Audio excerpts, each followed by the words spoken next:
मोदी सरकार के आम बजट में मिडिल क्लास को बड़ी राहत, नए इनकम टैक्स स्लैब का ऐलान।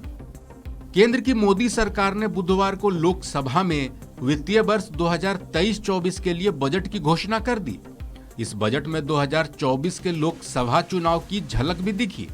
बजट घोषणाओं में मोदी सरकार ने मध्यम वर्ग को साधने का बड़ा दांव चल दिया।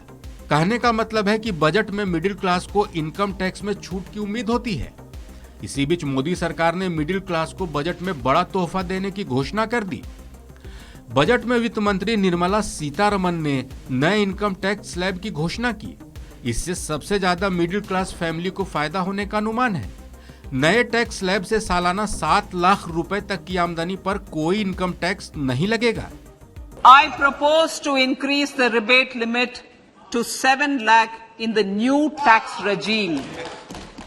Thus, persons in the new tax regime with income up to 7 lakhs will not have to pay any tax at all. The second proposal relates to middle class individuals. I had introduced in the year 2020 the new personal income tax regime with 6 income slabs starting from 2.5 lakh. I propose to change the tax structure in this regime by reducing the number of slabs to 5 and increasing the tax exemption limit to 3 lakhs. The new tax rates are 0 to 3 lakh, nil. 3 to 6 lakhs, 5%. 6 to 9 lakhs, 10%.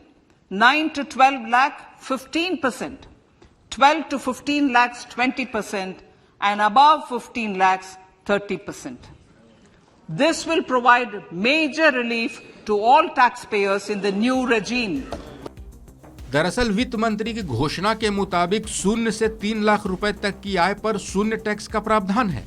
3 से 6 लाख रुपए तक की आय पर 5%, 6 से 9 लाख रुपए तक की आय पर 10%, 9 से 12 लाख रुपए तक की आय पर 15%, 12 से 15 लाख रुपए तक की आय पर 20% और 15 लाख से ऊपर की आय पर 30% आयकर वसूला जाएगा। बजट भाषण में केंद्रीय वित्त मंत्री निर्मला सीतारमण ने बड़ा ऐलान करते हुए न्यू टैक्स रिजीम में 15.5 लाख रुपए और उससे ज्यादा के लिए 52,500 रुपए तक स्टैंडर्ड डिडक्शन की घोषणा की। आसान शब्दों में कहें तो अभी तक 5 लाख रुपए तक की आमदनी पर कोई इनकम टैक्स नहीं देना पड़ता था। अब इस कैप को बढ़ाकर 7 लाख रुपए कर दिया गया है। नई टैक्स सिस्टम में बेसिक एग्जम्पशन लिमिट को पहले के 2.5 लाख की जगह 3 लाख रुपए किया गया है।